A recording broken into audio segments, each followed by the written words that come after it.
だからわからないです。考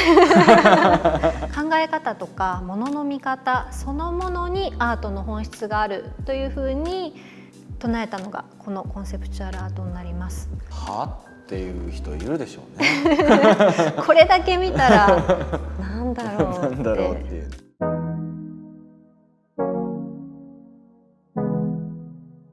さて、今回の講義はどんなテーマについてでしょうか。はい、今回はコンセプチュアルアートについて見ていきます。はい、コンセプチュアルってなんか僕的にはまず作品を立ち上げるときに、コンセプトなり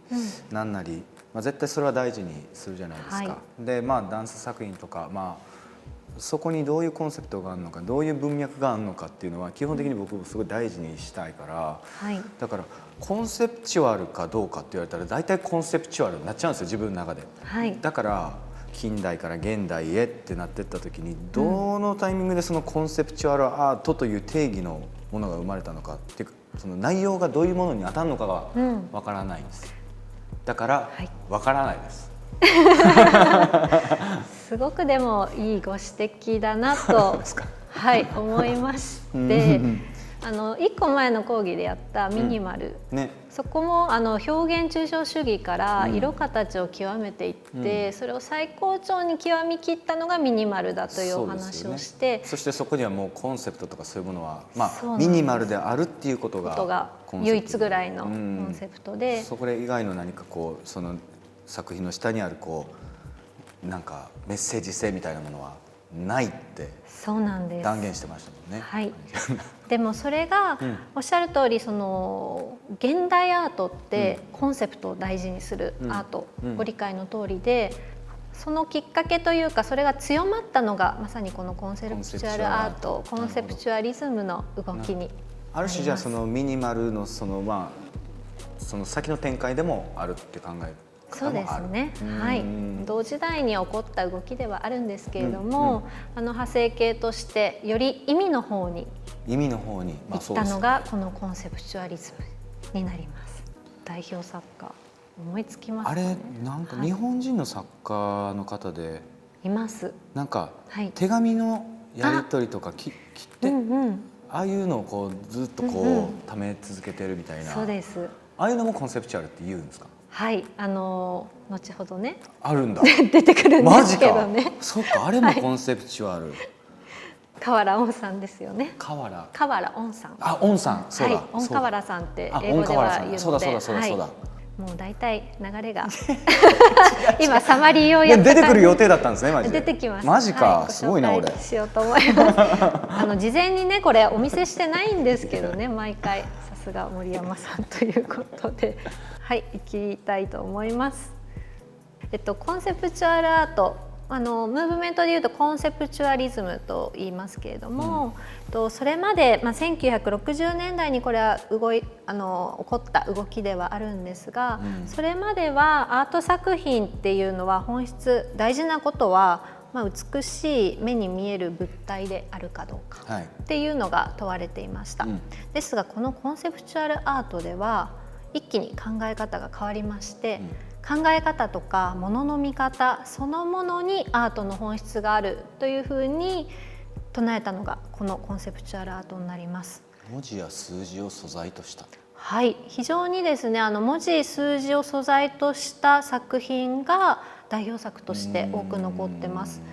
でコンセプトの良さや強さのみが問われたような、そういった時代背景でした。一番の代表作はもう絶対にこれというので全員一致だと思うんですが、ジョセフ・コスースという作家が1965年に作った「一つと三つの椅子」という作品です。これちょっと著作権の問題で実際は本物写真あるんですけれども、今回はイラストでご紹介してます。真ん中に本物の椅子が置いてありまして、左側に写真に撮った椅子、で右側に椅子の定義を辞書から引いてきた、辞書からなんだ。超シンプルだね。文字で説明が書いてある、この3つセットで展示されているというのがこの作品の形態です。すげえわかりやすいですねこれね、なんかね。そうなんです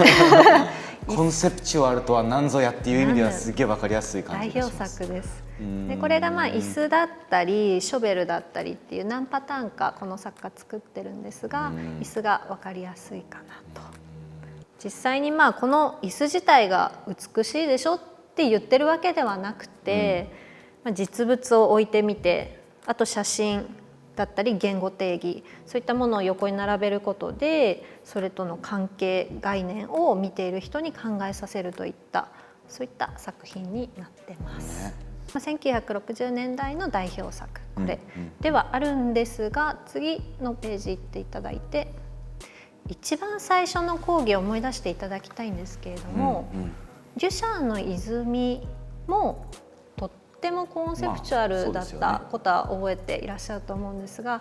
ただこれ1917年なので、このコンセプチュアリズムあったのは1960年代からなので50年ほど遡るんですが、原点はやはりデュシャンの泉だったかなというのは皆さんそういった見解でいます。50年かけて徐々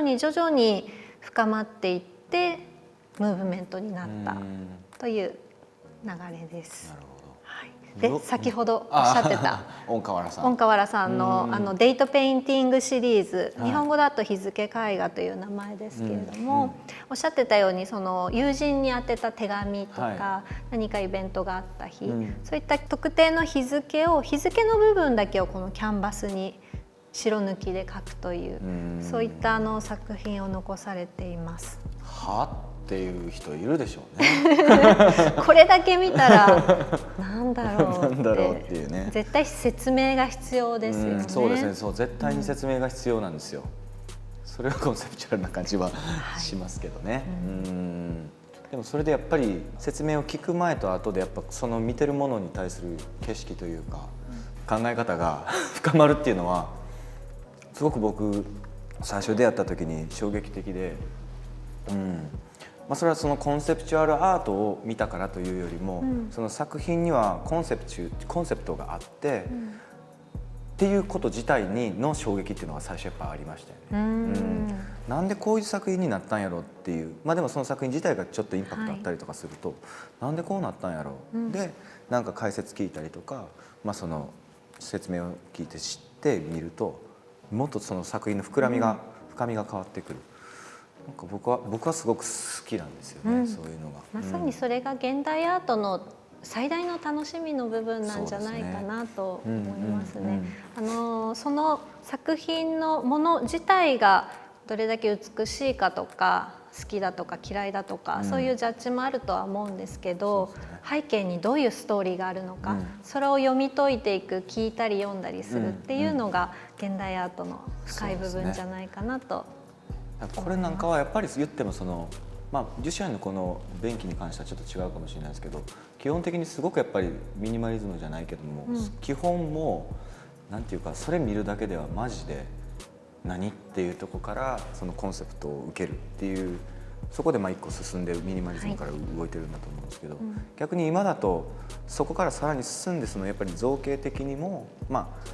美しいとかそのインパクトがあるとか、そういうものもちゃんと含みつつ、もう一個そこに切り込むとコンセプトが横たわってて、もう一個深みを持ってその美しい造形物を見るみたいなとこまで今はいますよね。はい、その通りだと思います。やはりコンセプトがすごく良くてもやっぱりアートですので、作品自体がやはりかっこいい美しいっていうのは求めたいところだし、実際そういうものが評価されて残っていってるのかなと。本当にコンセプトだけを一番文字できちっとやろうとした論文がね一番詳しくて素晴らしいという話になってしまいますので、そこはやっぱりアートという分野である以上、作品の美しさも問われるようになってると思います。そう思います。はい。そうですね、あとはダニエル・ビュランも、この方屋外とかによくこの彫刻のようにしましまのパターンを立てていくことが多いんですけれども、やっぱりこういった非日常的なものを日常空間に加えることで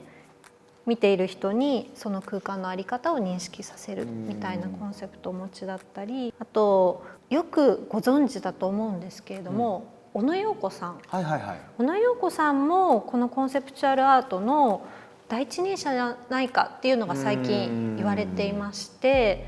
小野洋子さんが1963年にインストラクションアートという作品を作られてるんですが、それが非常に短い文章で、命令形の文章なんですけれども、残されている作品で、文字だけでアートになったっていうのは、これが一番最初なんじゃないか、このムーブメントのっていう話が最近アメリカであるようで、最近？はい、最近なされている議論みたいな面白いですね。見直されているんだ。そうなんです。何でしたっけ？なんか天井に白いなんかちっちゃいキャンパスみたいなのがあって、イエスそうそうで、って書いてある何でもなんでって言ってめっちゃ近づいてみたら、イエスって書いてあって、ジョン・レノンが惚れたみたいな。そうですよね。でコンセプチュアルなスタイルを持った作品というのは、お話出ていたように最近も今日も引き続きいろいろと作られているという、最近やったらどんな感じで言いますか？この人のはコンセプチュアルアートだっていうような。そうですね。でもやはり一番最初の講義で一番最初森山さんがおっしゃったオラファー・エリアソンなんかも、作品自体もインパクトは大きいですけれども、コンセプトも非常にしっかりと裏では環境問題にどう自然を通して向き合うかですとか、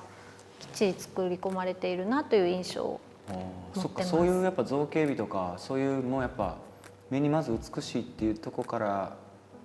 入っても、それもやっぱコンセプチュアルアートだとも言えるっていう考え方、一部コンセプチュアルだけではもちろんないんですけれども、一部その流れももちろん汲み取っているかな。じゃあ例えば名前何だっけ、昔テートモダンで見た時に衝撃的だったのが牛の頭とかがダミアン・ハースト。ダミアン・ハースト、はい、大好きだったんですけど、彼なんかはどんな感じなんですか？ダミアン・ハーストもコンセプトすごく強いと思います。強いですよね。はい、あれね、生きた生の牛の首を切り落として、それを箱に入れて展示していて、ハエがねたかっているのが作品だって言った、そういった作品なんですけれども、あれも物自体ね、あれを見せて何かが分かるかと言ったら、ちょっと 100% は理解できないですよね。しかもビジュアル的には相当強烈ですからね。本当の牛の頭ですからね。そうなんです。背景に何があるかっていう部分を大事にしている作品だなという意味で、コンセプトの強い作品だと思います。それもコンセプトの強い。まあそっか。今において逆に言うとコンセプチュアルアートっていう言葉でくくられる作品っていうのはそんなに多くないかもしれない。そうですね。現代においては、もう少し普遍的に現代アートの世界ではなってると思います。通底しちゃってる感じですよね。なるほど。いや、勉強になりました。はい。ありがとうございます。ありがとうございます。以上となります。はい。この講座では皆さんに取り上げてほしいテーマを募集しています。ぜひコメント欄や番組ツイッターにお寄せください。本日は以上となります。ありがとうございました。ありがとうございます。